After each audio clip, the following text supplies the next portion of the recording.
Hey Net Builders, thanks for joining us for another episode. Today we have Tiffany and Jamel, and we are going to talk a little bit about life insurance and your financial future, if it does exist. If it doesn't exist, hopefully after this episode you'll have a little bit more literacy in that field. So, with Sovereign Financial Solutions LLC, CEOs, can you guys tell us a little bit about yourself? Awesome. Hey, thank you for one. I want to say thank you for having us on the show. It's a privilege and an honor. So a little bit about myself. So I'm from Staten Island, New York. Born and raised. I served in the military since '99. I retired last year. 21 years of service. And family man. My wife is Tiffany. We got 4 kids. Already got one. It's already in the service. Followed my footsteps.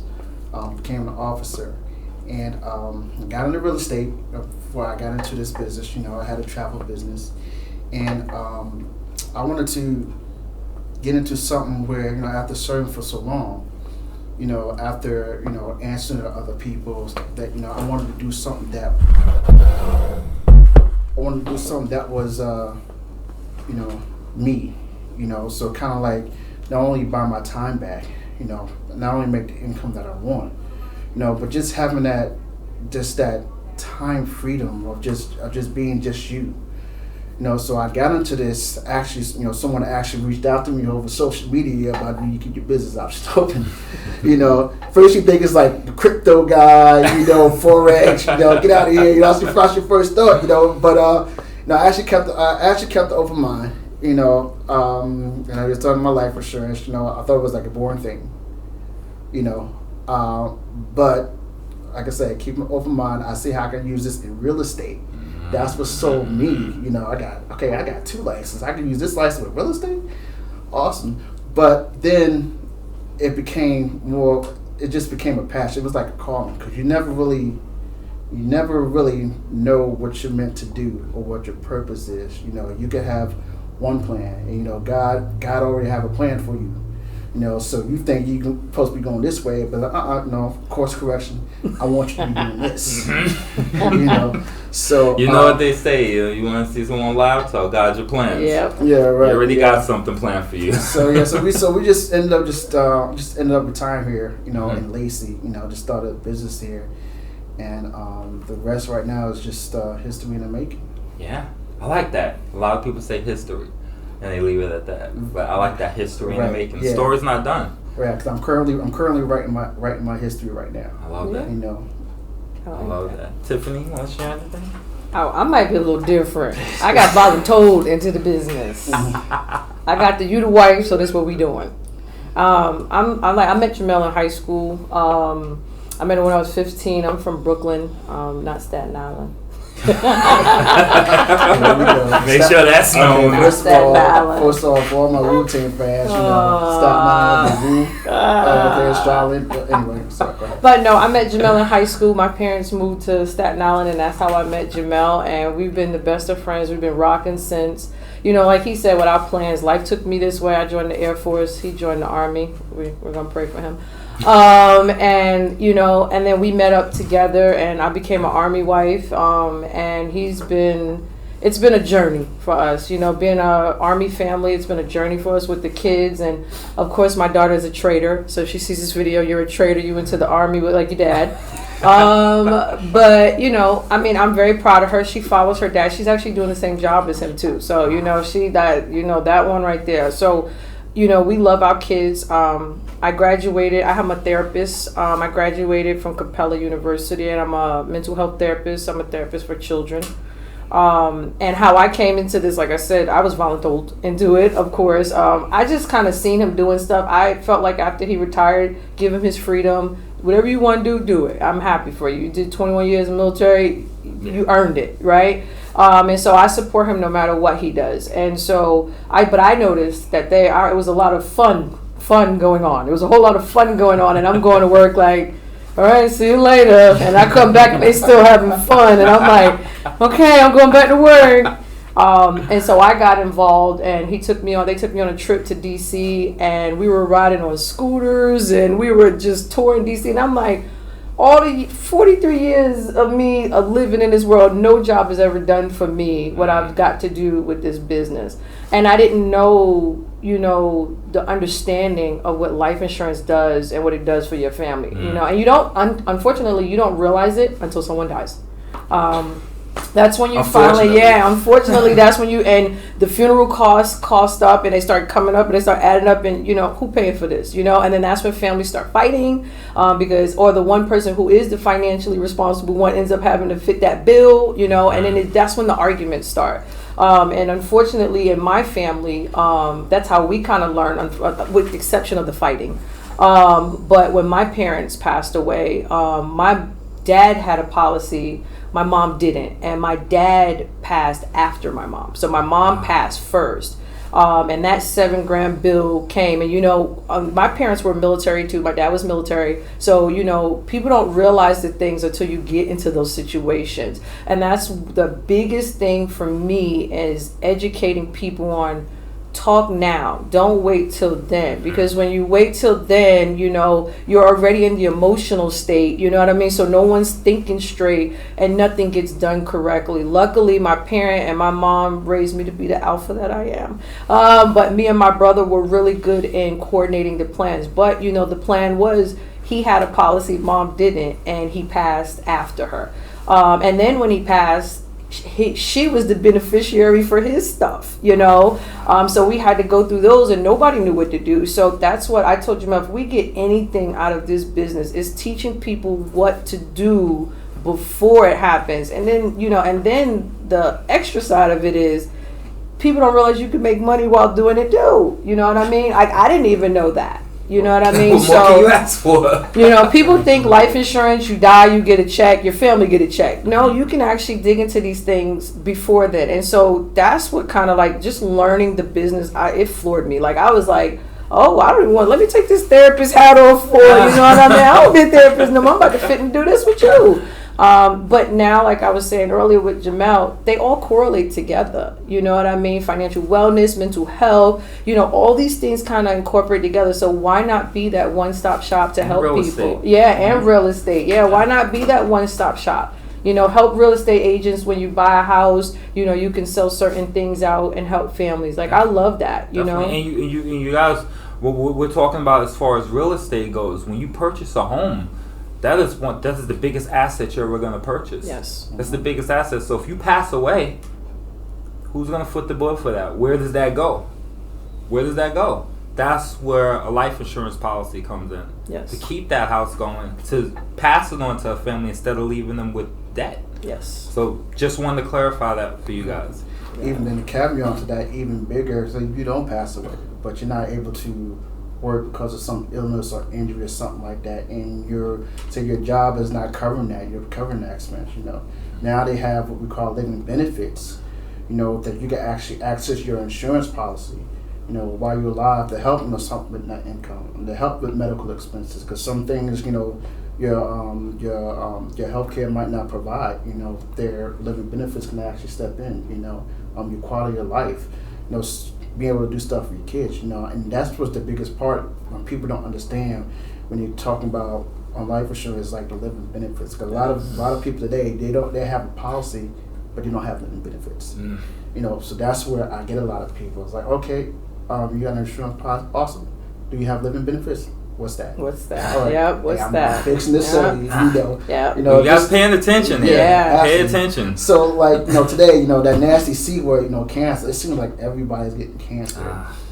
So we have a living benefit policy where if you get diagnosed with cancer, you don't need cancer treatment. Your living benefits activates to help cover some costs that maybe your health insurance is not going to cover, or your job insurance is not going to cover, so it's just powerful, so many reasons why. That was my favorite. That was your favorite? Yeah, that was my favorite. Living I didn't benefits. know about that. But here's the crazy thing about it. This is what blows my mind. Universal life policies, they've been in existence since the 70s. And rich people have been using them for decades. Yes. And it's so amazing to me how behind the curve we are. That blows my mind, because this, to some of you who grew up in wealthy families, financial education is a norm. you guys sit at the table, and this is a conversation that you guys have all the time. This is like dinner discussion. But, you know, for some of the underprivileged families, this is a conversation that's actually shunned. Like, don't talk about money unless you're talking about how you're going to help pay the bills this month. You know? It's interesting that you say that, you know, because and one of the reasons why I didn't know until I got into this business, you know, like, because everyone knows McDonald's, right? Yes. You know, McDonald's been around like forever. Okay. But what people don't know, the story behind it. Mr. Ray Kroc. You're Ray Kroc. You know, so Ray Kroc, he was a visionary. You know, so I'm reading this book, John C. Maxwell, all right, 21 Irrefutable Laws of Leadership. And one of them talks about how the McDonald's brothers, you know, they were a genius. You know, they took the restaurant industry where, you know, back in the day when people rolled up in the cars, they would actually bring like silverware and plates, like hard plates, out to their cars, you know, to eat. You know, but that would take a while. So they got rid of the plates, and then they started, you know, the bag, you know, getting your orders like in 5 minutes, you know. But they didn't have the vision like Ray Kroc did. You know, Ray Kroc took that, you know, and just ran with it. But people don't know is Ray Kroc was like 50-something years old. Yeah, he was a salesman. Yeah, he was. You know, so he wasn't. He was. You know, he was looking for that big break. You know, 50-something years old. You know. I'm 43. He's 50-something years. So it took him that long to find something. He took it, ran with it, made what McDonald's is today because he had the vision. The leadership say, you know what, I'm gonna make it like this. I'm gonna go like this. It was his vision, which I like. But when he started it, he didn't have money. He didn't have money. He actually took money out of his life insurance policy. Help start that business. Now that's something I did not know. Exactly. Yeah. Not only that, he also paid his employees as well off of his policy. You know, so that's the power of that. I didn't know that until I got into this. Until I got into this business. So that's the power of actually having something like that. And he didn't even pay himself. I don't remember how long it took, but he didn't even pay himself in the beginning. You know, because you know when you start a business, you know, a lot of business people, you know, when they start a business, you know, they don't have that discipline where not take money out of your business, you know, you just go back into your business. They want that you know? instant gratification. Yeah. I'm working for it. I should be able to access so it. he had that discipline, at least, you know, that, hey, you know what, I have a bigger picture, I have a long-term goal, this is what I need to do until I'm able to start paying myself, you know, and McDonald's is like internationally known. International. You know, and one more thing, even Walt Disney did the same. Walt Disney as well, he actually used his cash value from his life insurance policy. Wow. To help, you know, need I say more about Disney World? If you guys don't know who Walt Disney is, Yeah. if you don't know who Walt Disney is, but you're watching this show, I feel honored. So if you go watch my show but don't know who Walt Disney is, so and you know what? Everything is at everyone's fingertip. You know, Google, YouTube University. You know, is there. But if you're not looking for it, you know, you're not gonna know. That's the thing. You're right. You know, if you're not looking, it's very rare that opportunity just lands in your lap. You honestly have to be looking for it. But why? Like, why is that such a big secret? You know, that's the sad part. And jobs are not going to tell you that. You know what I mean? Jobs will give you insurance and be like, oh, you get some life insurance, $12 a month, pay period, you good to go. They're not going to tell you that. Why? Because if I tell you that and you go off and be an entrepreneur, who's going to run this business for me? Right? You know, that's the sad part. And we need more people that want to teach this to people, not afraid to teach these things to people. You know what I mean? To get more, we need more entrepreneurs in the world. I think that's what we lack in. We need more entrepreneurs. Schools. They don't teach this stuff in schools. Not at all. No. You know, and I told, someone told me, well, not everyone is meant to be an entrepreneur. I'm like, okay, well, you know, anyone can be an entrepreneur. It's not that. It's just that not everyone really has the discipline. You know, some people are just comfortable working at 9 to 5, you know, and getting that paycheck. Even though if the pandemic taught us anything, that having 9 to 5 is not guaranteed income, is not stable. Because the quicker you get hired, quicker they can fire you. Absolutely. You know, or they can downsize. You know, so that's where they're gonna cut out the quickest. So, what's the biggest expense? I've been here for 19 years. 19 years, you're about to retire next year. 2 birds with 1 stone. So, out of here. But then that just comes where, like, say you are working at a job, you know, you aspire to be an entrepreneur. You know, you can, you know, even though you're working a 9 to 5, because some people do need to work that 9 to 5, yes. you know, but find a mentor. You know, that's going to get you to the next. That's going to get you to the next level. You know, say you might find a mentor, and maybe you get lucky and you do have a CEO. You know, that's actually mentoring his employees below. You know, so it's rare. But if you find something like that, stay close to that. Learn the business, and maybe you can be the CEO of that company. Definitely. You know, so this is different ways you can be an entrepreneur. You know, but it's a process. And you know, one thing that a lot of people don't. They aspire to work for a huge corporation, and it hurts that people really push for that. My biggest lesson and probably the greatest attribute to everything is working for a small business. Yeah. Because you get that one-on-one attention. Like, I love the fact of being able to walk right up to the owner of the company. Hey, I want to talk to you.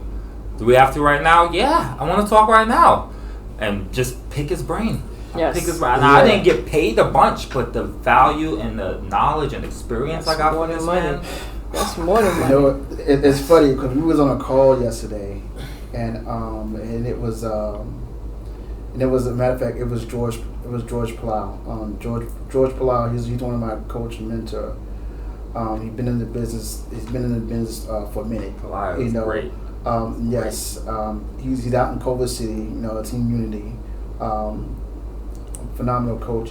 He said something. I was like, wow. So why join a big corporation? You know, where you can actually join a small corporation or a small business, you know, and make that small business sexy versus that big corporation is already there. Why are you trying to make that sexy? It's already there though. But join a small one or start a small one yourself and make that sexy and make that grow. You know, why do you think people are so afraid of free enterprise?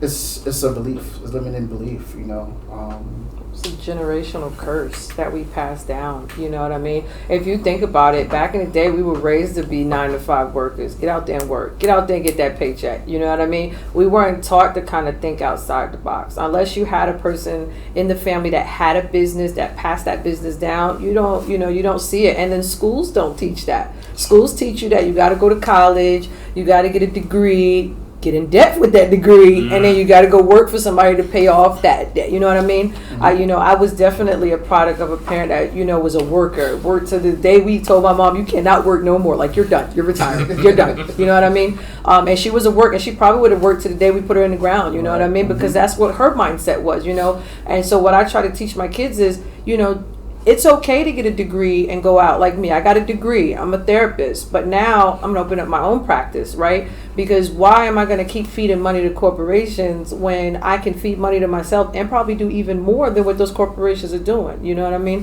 Like I was saying earlier, like, I think 9 to 5 is like probably the biggest scam in the world. The biggest scam in the world. It is. This definitely is a scam. You know what I mean? Because you got to think.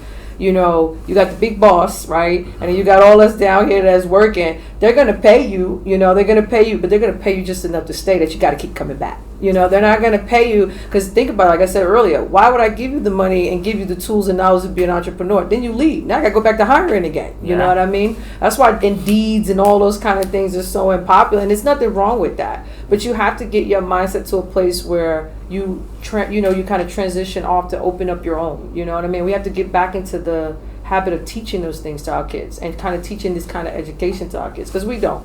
I won't be honest, we didn't until we started learning. My brother's an entrepreneur. He opened up his own business, his pet store business. He's thriving. I'm so jealous. I'll be going up in there like, I need to be doing this. Yesterday they were in Atlantic City at he has an exotic pet store in Pennsylvania called Petfection. He sells all kind of exotic animals. You name it. If it's an animal that's legal to sell, he will sell it. But I love it because not only does he give you the animals, he gives you the tools and knowledge behind it. It's just not like, here's an animal, here's a piece of paper, sign it, I'm giving it to you. He's teaching you about these animals and how to, take care of your animals, how to pass the animals down. Because some animals live a long time. Birds live a long time. You know what I mean? And then my sister, his wife, has a nonprofit off of it where she takes in kids that come and work in the stores, kids that are handicapped, and they come into the stores and work. And the funny thing about it is, I didn't even realize this until I was a therapist there, and I'm getting clients in, and they're showing me their animals, and these are the animals from my brother's pet store. Wow. You know what I mean? And they're showing me how they take care of them. So it's kind of like we don't realize that circle we're in, and how same thing with this. It's the same thing with this. You know what I mean? Life insurance, you think about this. I start a policy for my kid. And I start a policy where it's, earning some money on it. And then by the time my kid goes to college, they don't have to worry about taking out student loans. Parents don't have to try to figure out, how am I going to buy my kid a car to send them off to college? You know what I mean? The money is there. You can pull it and you still have your death benefit even at the end. So it's like we have to get back into like that habit of learning different ways of how to support our kids in the communities, how to support the mental health, you know what I mean? Yes. Because this has to do with mental health too, you know what I mean? You think about it, someone passes away and everybody's stressed out, nobody knows what to do, mental health, I'm depressed, who's paying this bill? GoFundMe now, and GoFundMe has so many scams going on with them, you know what I mean? So we have to get back to teaching the importance of having these things prepared, like I said before, and educating our kids, because the last thing I want my kids to worry about is where I'm going to bury my parents. How am I putting my parents in the ground? Who we borrowing money from? Everybody who putting money in the pot so we can do this. You know what I mean? And the average GoFundMe, you make about 2K, about 2,000 average GoFundMe. So that's not even enough to actually bury somebody. It costs anywhere from like 10 to 12,000. Yes. And depending on what you want, even cremating somebody, that's still going to cost. Someone say, well, I'll just get cremated. Okay, do you know you still got that still costs too? It's still a fee. You can't even properly mourn.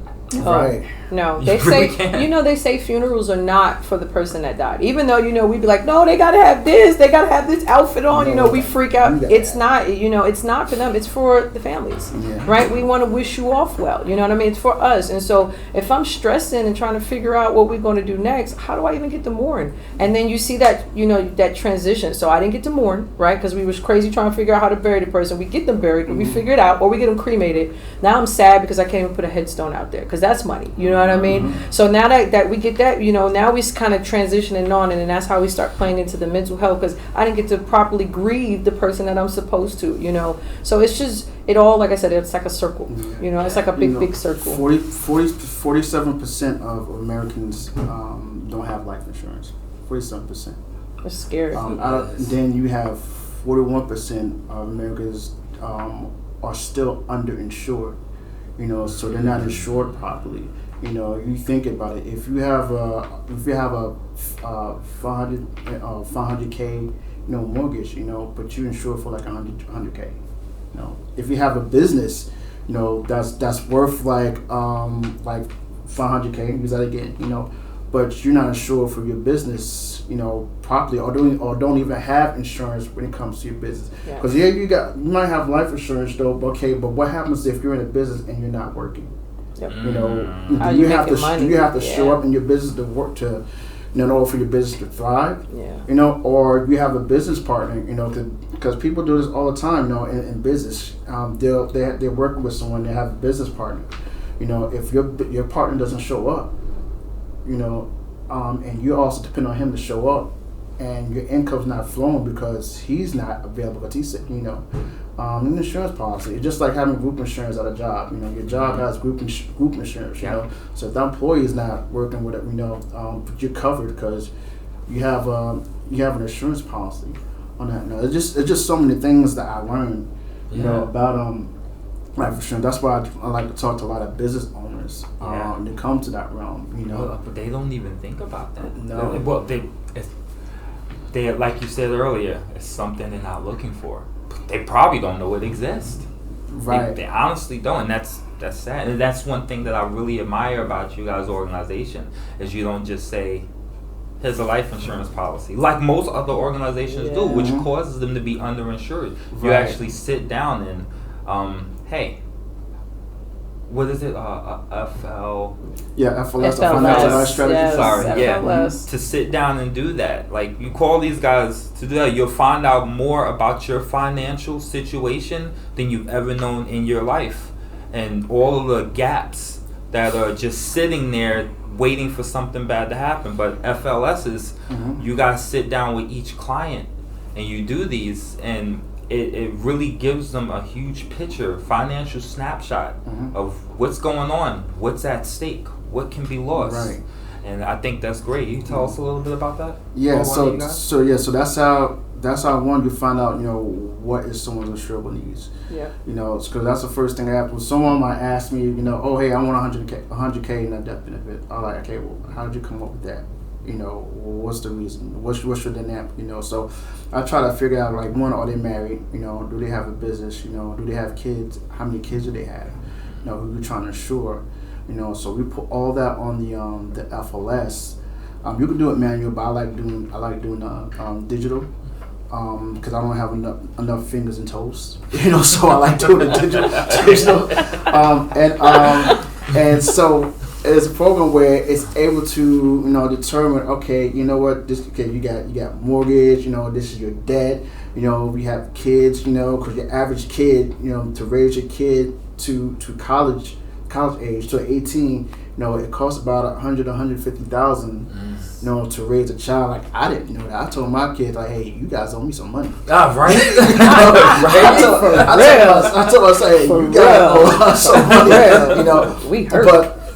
But we factor out all then, and then, what's also big was, like, I take their income, right, and I usually, times it by 10. But, well, why you times by 10? I'm like, well, you also have young kids, so you don't want to just solve for burial needs. You want to solve for, generational wealth as well. Yes. So that's the big thing. So once you show them, hey, this is what you actually need for insurance, and then they be like, wow, that's a lot of money.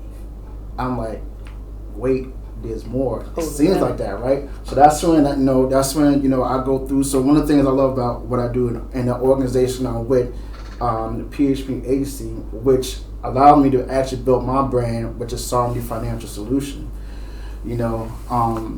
I'm able to go to different carriers, and find the right carrier that fits that person. Because it's like, like my shoe size is size 10. Yours is like size, we just say a size 6. If you get that look, yours is probably like a size 12, right? So you can't fit my shoes, just like I can't fit her shoes, So the same thing goes with life insurance, financial needs, it's not no such thing as one shoe fits all. That's why I'm glad that I got an organization where I can go to someone like Mutual Omaha if National Life Group don't help, or I can go to Forrester, which Forrester has amazing benefits when it comes to family members, so I'm able to do that, and then I just a cousin of mine, a family member, I was able to get her, covered her and the kids, she had a close to a mil on her insurance policy, and she was only paying like I believe it was like $56. That's it. Good health, age, and that's it. And then also I did a universal life for her as well, so now she can also have cash value growing on top of a death benefit. So she has two policies. One just cover her mortgage, and another one just to cover savings. So it's insurance. So this is what I love about insurance policy. So you have an insurance policy, right, that not only gives you a death benefit, not only gives you living benefits, but it also gives you the cash value of the policy as well. And 10-1 type policy, you got, it can go up to like 12%. So we have products where it mirrors the stock market, like the S&P 500, and it mirrors it. So if the market goes up, your the cash value will go up, but it'll go up to 12%. So it's capped. So it's a ceiling. But the beauty about it is, Right now, if the market goes down, so you lose when the market goes down. Like your 401k, TSP, stuff like that. But in an insurance product, if it goes down, you lose zero money. Yeah. Zero money. Now a lot of people don't know. It's like, well, what's the catch? I'm like, you know what the catch is? The catch is you got to start. You got to do it. That's the catch. You got to start. That's the index universal life. Yes. That's a floor. You got to start. Don't lose anything. Yeah. What is? And I want to go back. You said $56. Yeah, about $56. So there is the objection. I don't have enough for this, ladies and gentlemen. If you cut out Starbucks. If you cut Starbucks out of your regular routine, you would be able to afford that without having to go and get an extra job, without having to make extra money. The money's there. Yes. But you have to really sit there and weigh, is this mocha latte more important than generational wealth for absolutely. 3 more generations? I mean, this is really a moral check. Yes. Like, really, think about it. Some people just don't, they just don't want to make that sacrifice. I say you don't even need $1 million. Say you just need something simple like 100K. 100K, yeah. I mean, you can get it. Also, it also depends on your health and your age as well. That's why I like to talk to a lot of young people. Even people in the military. Hey, get something. Now that way when you're like 60, 65 years old, you're covered. You have a policy and it's cheap. It's like what, $20 something like that. Versus $100 plus and dollars. then if it's a term, you can convert that term into a permanent policy later on down the line. Yep. So they have the option. Say I can't afford a permanent policy. Okay, let's get you in a nice term product which has living benefits, which you can convert into a permanent policy later on down the line. And then, oh, by the way, if you have kids, say your kids are old, they're grown, like over 21, so a lot of stuff you was doing before your kids, but now they got a family of their own, they're well off, so now only thing you really got to worry about is maybe you just want to worry about just burial needs. Yeah. So you can actually lower that when you convert it. You can actually lower that insurance policy to probably about what, 10,000 or 15,000 or whatever, instead of just having that big old policy that I just started out with. You can just convert it, and that also lowers the payment as well. Yeah, and then also you guys who have bigger families, you think that you have to get a policy for each one of your kids, but you do have the option for riders. Yep, Yes. the riders, and I love the riders. Right. Yeah, the And I riders think help. that's something that I didn't learn until After the PHP, fact. and I was like, all this time, like. It's just heartbreaking, like all this time wasted. Like every day you don't have a life insurance policy. It's another day wasted. Absolutely. I think that's why I like the FLS. That was another thing. Like certain things in the business, like I said, kind of pulled me in. And I was like, hey, this is kind of cool. The FLS was important to me because a lot of times that first objection is, I can afford that. You know what I mean? I don't know. I'll be the first one to say that, oh, dude, we can't afford that. We ain't doing it. He know that. And I like that. Oh, nope, I'm out.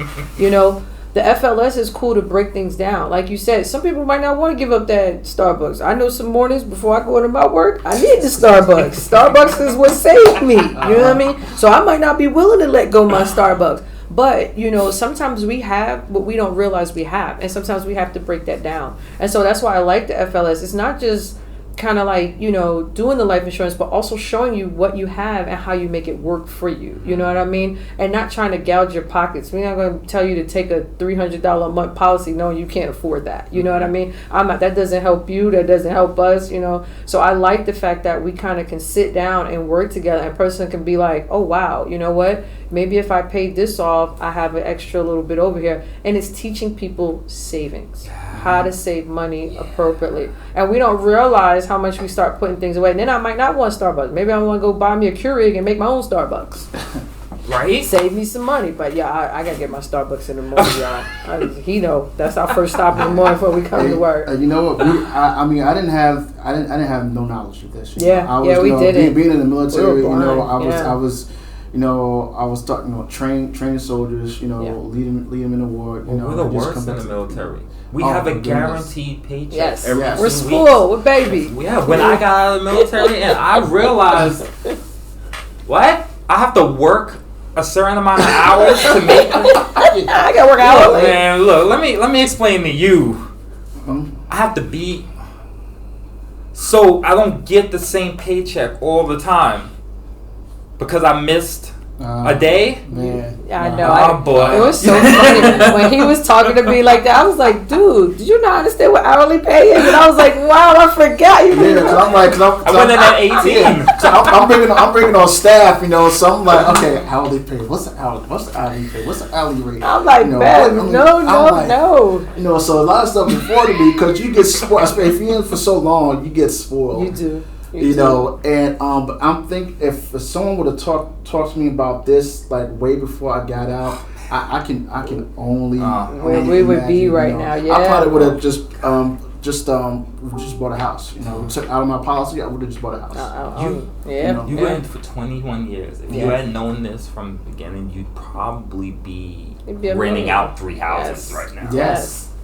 Yeah, absolutely. You'd probably have a couple of annuities sitting. Maturing. We didn't even touch on that. Oh yeah. Yeah, it's amazing how many vehicles that generate money are not available. Raise your hand in the audience if you know what an annuity is. Ooh. You probably know what a 401k is. But if we go into the 9 to 5 side of things and all the financial vehicles there, they're all designed to do nothing. You think of people bank on Social Security, which is going to be depleted by 2037. Yes. But if you look at it, it is the biggest legal Ponzi scheme in the world. Yes. Everyone throws money up to someone, and you're not going to get a return. Yes, people. It's crazy. People are when something's too good to be true. People are so skeptical. That's the thing. They're so skeptical, and and then not there's nothing really perfect. So someone might read something where, I read this review on this. This is not good. I'm not doing this. I'm like, well, if you look at something negative, you're gonna find it. But what about all the other positive reviews that you saw? You just found that 2, 3, or 4 negative, versus the like 20 positive. Because it's like you can never satisfy anyone 100%. You can't satisfy everybody. There's no way in heck. No matter how good you are, can't satisfy, and that comes with businesses. You can't. Someone might have had a bad day. People make mistakes. So there's always going to be something where it's negative. Like if I see something that's too perfect, then I might even question that. Okay, all right, you're too perfect here. What is? Time out though. You didn't question me. See. Perfect. That's perfection. Wow. That's what we doing? We might have to check your life insurance policy. We're going to have to check your policy, buddy. Really? It is, and then just building a business, a couple that, as a couple, huh? Goodness. How fun is that, dear? That's actually a really good topic there. You're the first couple we've had on the show. Really? Yeah. No, we setting the bar. We're going to set that bar, huh? Yeah, and she didn't even plan on doing this. I just, hey, you know what? We're doing a podcast. I would like to meet, RJ, because. Glad you're here. Thank you. Thank you. A lot of people you're connected. I know I'm trying to get her business off the ground. So she helps him with this. So she's a partner in this business, but she also has her business, her therapy business. What's it called? Therapy Owl. Therapy Owl. The Therapy Owl that she's getting off the ground as well. So we both, venturing into our own. So we started this. I started this. I dragged her into this. Then now, but that also caused her to venture out and start her own business. Just being in the environment. You know, and she was like, you know what, I just need to go ahead and just take this. I think for me too, it was the time. I wanted Yeah. the time because I invested. You know, don't get me wrong. I love my job. I do a therapist. You know, you do a job you love. You never have to work a day. You know, so I don't mind that. But I felt like I was losing the time from doing business with my husband because I'm doing my 9 to 5. You know what I mean? And so I'm like, how do I support my husband and still keep my own career going? Open your own practice. That way you get your time back, right? Which is important. That's the one thing that we cannot, you know what I mean? Right. And I work my own schedule. So now I don't have to go ask my boss, hey, my daughter has a parent-teacher conference, which is important. Can you give me some time off so I can do my own case? Think about this. Let's process this. I have to ask someone to take care of my kids' needs. Like, that makes no sense to me, you know? But we've been brainwashed to think that that's how we should live. I don't want to live that way. I don't want to ask nobody to if I want to go to my girls' baseball, football game, anything I want to do for my kids, I want to be able to say, hey, I'm off today, meet me tomorrow, or I'll meet you after this. My kid got something going on, you know? Or we have a trip going on. Hey, listen, I'm out for a week. Call me in a week. You know what I mean? I gotta ask somebody permission to do for that. I think it's so hilarious that those same employees will get on their Facebook page and post boss life or I'm a boss. Yeah, you ain't a boss if you you the working boss for of? somebody. You ain't no boss if you working. No. When are you the boss of? You funded somebody else's dream. Yeah. What are your Yes. dreams? Monday through Friday, and then you're lucky to get 2 days off to do, to chill. I'm telling you, that's might get a scary. You might get a call on the weekend. You might get mandatory overtime. Not if you salaried, you ain't getting nothing. You're working free labor right there. Not if you Let's salaried. talk about no. that cap. That Yes. is probably The one of the worst. most amazing things about being an entrepreneur. There is no cap on your earning income. No, Like, that is what got me. That's what really sold me. It was like, I say it is a cap, though. You are your cap, No. right? Because if you don't go out here and work and be disciplined and you Not know, really. and then you're capping yourself out. you're right. Yeah, You're right. That's about your only cap. You. That's it. But just like PHP, Yes. like in McDonald's, it was the system. Yes. So you create a system, you duplicate that system. let it work. There is no Yeah, cap. you let it work. That is true. Yes. So like most entrepreneurs, they don't have a system, or if there is a system, they're not following the system. Or there is a system and it's broken. Yes.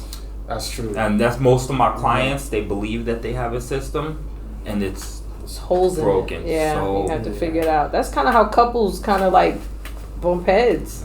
you're right. You know what I mean? When there's a system, and I think that's kind of how me and him kind of bump heads sometimes. Cause I want to say I'm system focused, and he's just like, hey, he jump in. Like, we just jump in. We just jump in. Let's attack the hill and figure it out later. I'm just like go. No, she's system oriented. Yes, very. I'm like action oriented. Yeah. Let's just go. My organization skill is like. You got organization skills? But you know what? I think so. You know what though? You got to remember too. He was raised by the Army. Army is action. They about that action. Right. You know what I mean? Air Force is very systematic, and that's how they taught us. I was ironing underwear in basic training. Like, it was ridiculous. We were doing all kinds of crazy stuff.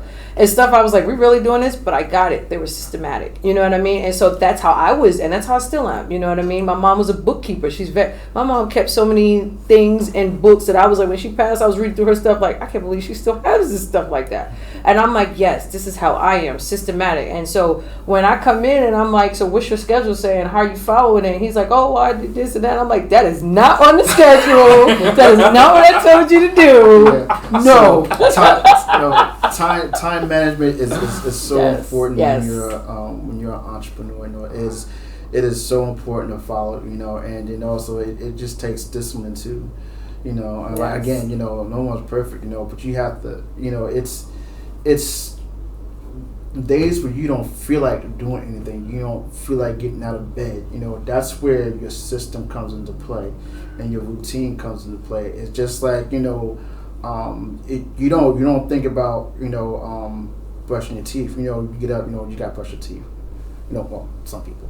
But you gotta brush your teeth. So it's a system. It's just like breathing. It's just It's a natural. You're right. It's a natural thing. So long as you have your system and you have your routine, you know, and then you also have people that you're partnering with, or like if you have someone underneath you, as long as you have that system for them to follow, you know, that's up back to Ray Kroc.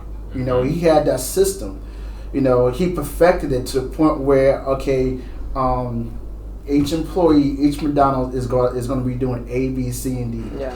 You know, that's how he was able to be in so many places at once, because he had that system.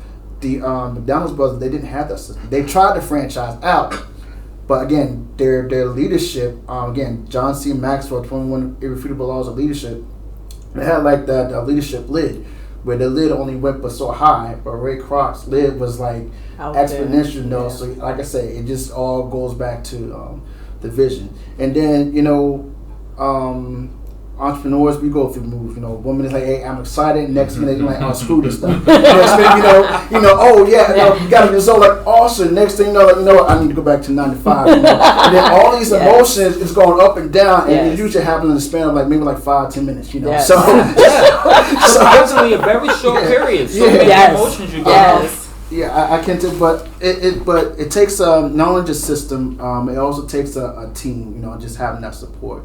True. You know, where you know, leading myself. You know, I have a support where I can go to my mentor, you know, my coach, and then help me, you know, help me be more organized, help me with the systems that they already have in place. You know, and keep me on a path on where I'm going to be successful. You know, and that's what I love. So when you become an entrepreneur, or even aspire to be an entrepreneur, having that right mentor is going to set you on the right path. You know, because there'll be a lot of people that say they're mentors. You know, but you know they might not gel. You know, so finding that right mentor, you know, is really going to set you on the right path. That's why I've been blessed, you know, we've been blessed to have, you know, mentors and coaches like Cindy Kobos, phenomenal woman. I can't say enough about her. George Palal as well. You know, but you know, you guys have to give yourselves credit too, because you're coachable. And Cindy nor George, they're not BSers. So if you're wrong, it's like, hey, you know, I told you the sky is blue. What are you doing? They'll call you on it. So the fact that you guys are coachable, you have to give yourself credit for that, because not everyone can do that. Yeah. Right. You need to be coachable. That's true. Sometimes you gotta humble yourself. Yes. You know, I love because I didn't know about Patrick McDavid, so I got into this industry. I didn't know who the heck he was. You know, but when I started reading and started following him on Valuetainment, you know, when I had the opportunity to actually hear him speak in person, you know, and then the highlight was, you know, when he actually spoke to me and my wife, because when we got our Rookie of the Year award, you know, it was my wife. She usually gets us in trouble, you know. She said a speech, you know. I kept it real. I keep it real. It was a good speech, you know. And then Patrick David looked at us and said our name, and I was like, "Wow, Patrick actually said our name." He did. I think that was what helped me. I think after, I want to say even before that, I wasn't really. I was like, okay, I love listening to them. But when he said my name, I was like, did that man just say my name?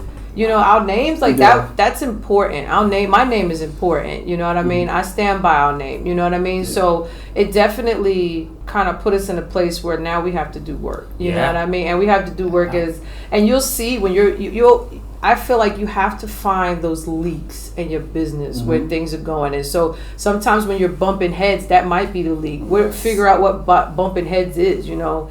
And I like that they're willing to tell you, like, this is where you're going wrong. You know, this is what you're doing wrong. And you can't take it personal. No, you know what I mean? If someone is like that, who's a millionaire, and they're willing to give their time, which is worth a lot of money, and they're giving you that time to tell you, like, this is where your problem is, you need to open up your ears and listen. Because if you're not in their state, like, if you're not in their status, then you need to open your ears and listen. You know, and so that's where I kind of get with my husband. Like, when he's struggling, I'm like, okay, well, what did Cindy say? Did you talk to Cindy today? You didn't talk to Cindy? Let me go call Cindy. I'm on the phone texting over here like, hey, you need to talk to Jamel. I'm snitching. I'm snitching, y'all. I'm on snitching. I like that, though. And I like that she'll take him in. I can send him out there. I know he'll be taken care of. I know I ain't got to worry about my husband. we're a family, and I like that. And that's the biggest thing that I take, you know, when you take on a business like that, you know, that I know people got our backs no matter what, you know what I mean? And then they always tell me I'm right and he's wrong. You know, so I love Right, the biggest thing that they always say at PHP, and I love it. They always say you're in business for yourself, but Yes. not by yourself. Never. That's Yeah. really true. Yeah, you're never by yourself, and I like that. I don't think we've ever been by ourselves. Even when you feel like in that night, like, you know, I didn't do what I'm supposed to do, I'm by myself. It's so crazy how Cindy knows us. I'll be like stressing, he'll be stressing. I'm not even talking to him at this point because we're stressing. Yes. And then the message will come through and she'll send me like a gospel song. And I'm like, she sent me a gospel song, and I promise you to this day, and I met Cindy, what, a year and a half ago? I met Cindy about a year ago. Mm-hmm. I still listen to this song like every single day, right? You know, so we need that, you know, and then of course I go back to my 9 to 5 and I don't get none of that. I get you know, you supposed to be at work an hour ago. Where you been, right? Yeah, you know, so it's like it makes you stop and think. You know what I mean? Why am I investing my time in the wrong places where I could be investing my time in something that's going to be big for my family? You know, like that's like, to me, that's more important to me than anything. I think for me, it ain't even money. Like we've been poor. It is what it is. We've been there. Like we've been there. I'm like, dude, like we're struggling right now, right? For me, the happiness for me is seeing him happy. I love seeing him on stage. I love seeing him talking on stage. I love seeing him when he's on that. I take so many pictures of him talking to his team, and I'm like snapping pictures like, oh, you're just so gorgeous right now. I love you right. That's why I see it. Like when I see him doing what he loves to do, he loves to mentor.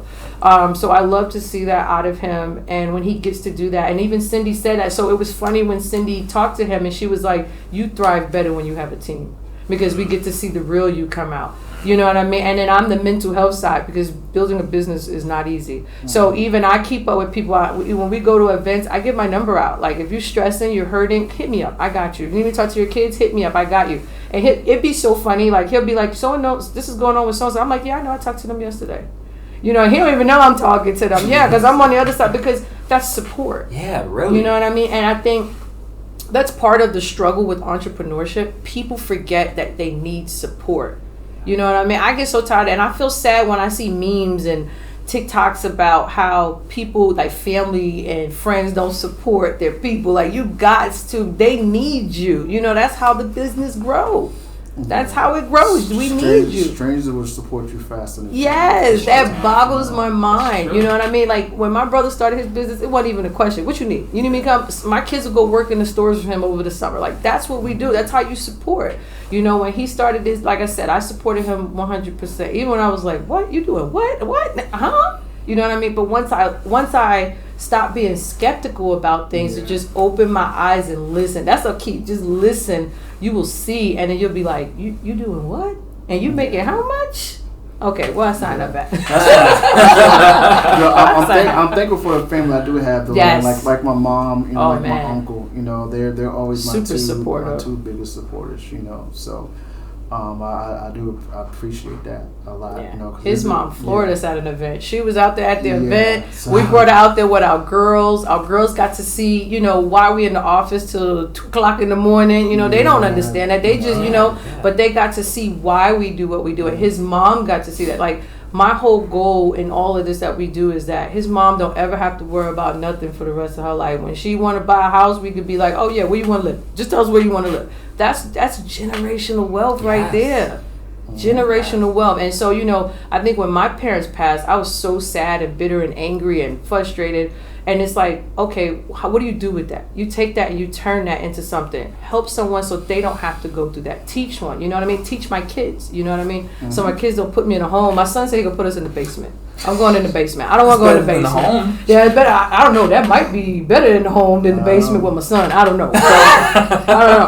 But I don't want him to have to worry about that. You know what I mean? Say, for instance, he do put us in the basement. Son, we got the funding to pay for the nursing. I got it. We're going to pull the money out my policy. The nursing will come take me. That way you don't have to worry about who's going to watch mom while I got to go to work. Because that's what happens in our family. They have to stop working. And now you're full-time. Caregivers, yep. And that is not easy, you know. So it's like, you know, I want to continue that generational wealth and start teaching people out, like, you know, what we do. I like how you said with your mom, she wouldn't have to worry. So people tend to think generational wealth is future, but you're able to help the generation before you as well. Absolutely. That's powerful. Yes. Absolutely. Because this knowledge, it's sad to say, this knowledge, our parents didn't get this knowledge. No. Mm-hmm. This was national treasure, top secret, high classified information. You're right. You didn't get that. Yeah, you look at in the past, demographically, life insurance agents went to wealthy white neighborhoods and they knocked on the door and canvassed there. Mm-hmm. If they seen a predominantly black neighborhood, they marked that off. That's not the area we're hitting up. So that knowledge, we weren't privy to any of that. But for you to be able to go back a generation and be able to create generational wealth there and then for the future, that's powerful. Yeah, absolutely. No other industry really provides that. Right, absolutely. Like nowadays, like we're a company that's like a very diverse company. Yes. I think I believe it's like 40 something percent Hispanic, 33% black. Predominantly women though. It was like 50% women. Repping over there in our organization. Then of course also you have a big portion of veterans as well. Yes. In here, so it's definitely different. Patrick's a veteran. Hey, yeah, PBDs. Yeah, Patrick's a veteran. It's definitely different. It's not the go door to door, knocking on the door, or no, it's not that old guy no more.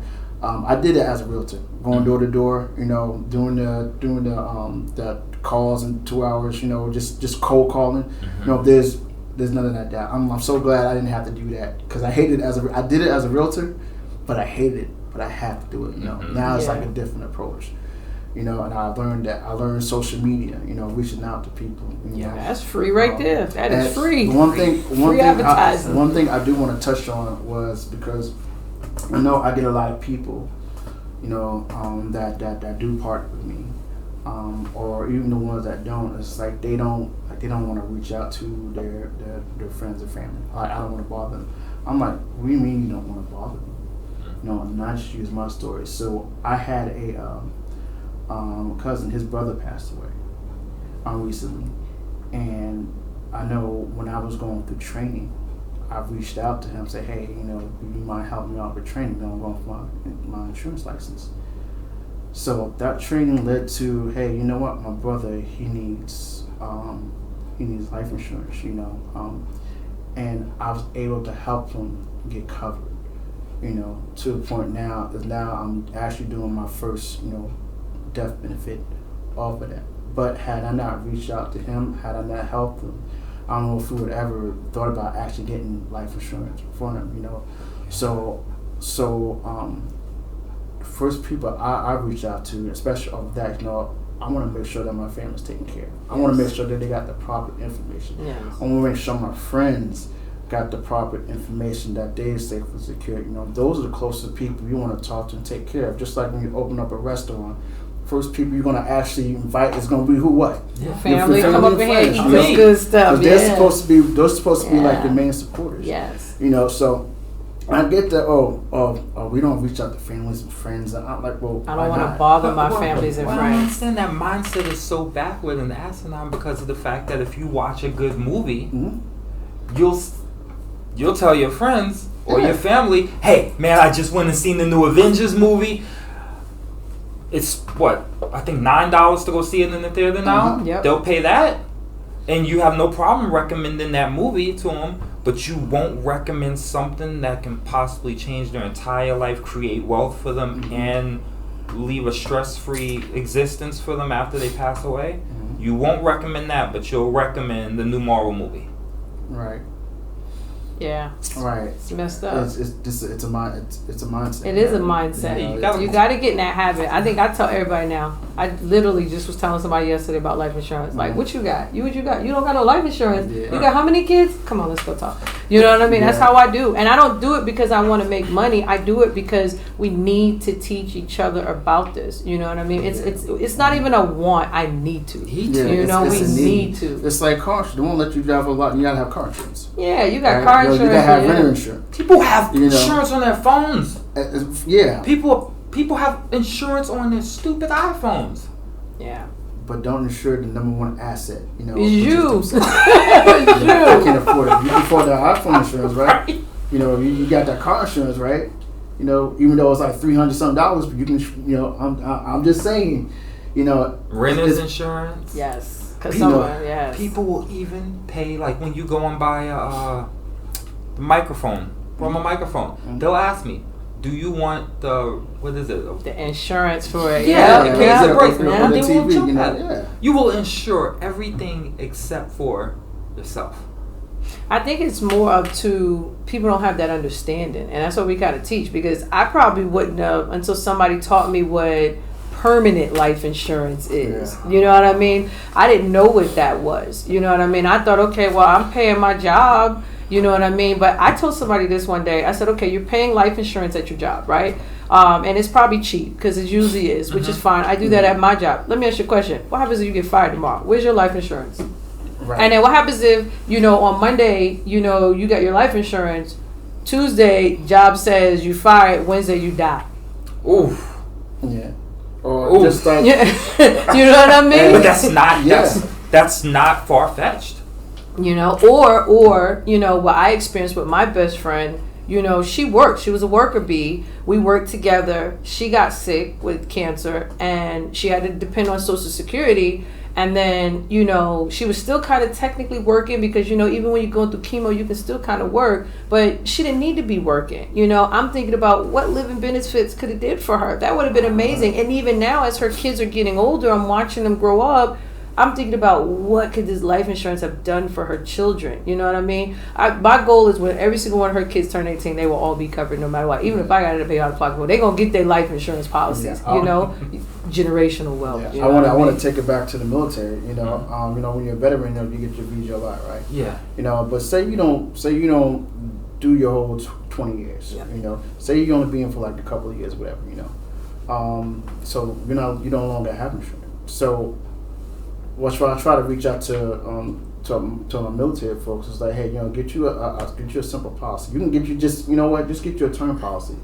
Mm-hmm. You'll have living benefits. So 30 years later, one, your cost of insurance is already cheap. Mm-hmm. Because you're young, you're healthy, you're in the military, right?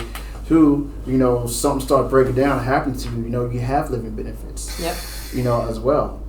So it's just so many ways to approach people. Just like, I don't know if they probably can't see on the camera though. It's like our mission, because like the military, mission, you have a mission statement. Mm-hmm. So our mission, is to empower others to lead financial healthy lives by building and teaching generational wealth.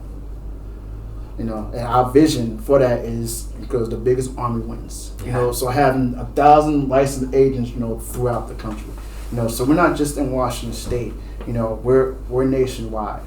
Right now I'm licensed in 26 states. Nice. That's the beauty of technology. You can reach out to people by just a touch of a button. Yeah. So that's just awesome. that easy. Yeah. Even and then we're also in Puerto Rico too. About to be Hawaii. And Hawaii, looking to be internationally known.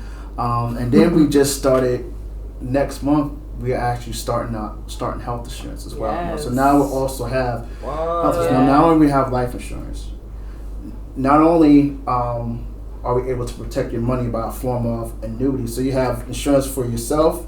You also have insurance for your money. Because right now people's 401ks is turned into 201ks. I like that. I like that. Right, he's telling the truth. Yeah. He's telling the truth.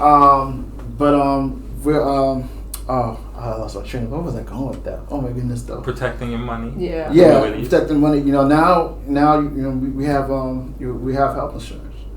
So now you're talking about Medicaid. Aetna. So we have branched off to so many things that we can offer. Yep. We want to be that one-stop shop. We want to help people not just with their financial situation, not just with their health situation. Not just with their debt situation, because we also do debt solution as well. We want to be that one-stop shop and help them with the mental stability. So that's what we're on a mission to. Like I said, the biggest armies win. So we're also looking for people that help us with our crusade, our vision.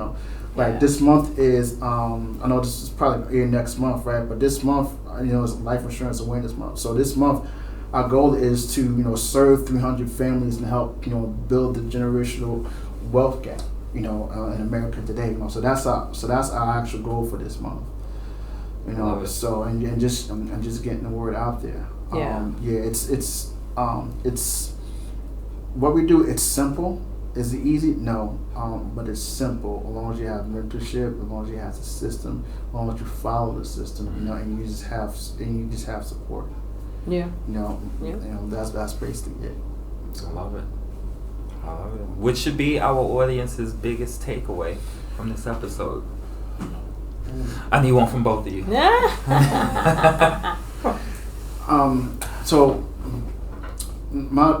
So I'll say this. You only know what you know. Okay. Even if you have a life insurance policy, hey, if you know someone that's in the business, like and trust, hey, sit down. Hey, just go over your policy. See if you need a policy updated. See how you create wealth for you and your family. If you have a beneficiary, hey, you might want to think about having a contingency beneficiary. Say something happens to your first beneficiary. Just do that. You owe it to yourself. You owe it to your family. GoFundMe is not life insurance.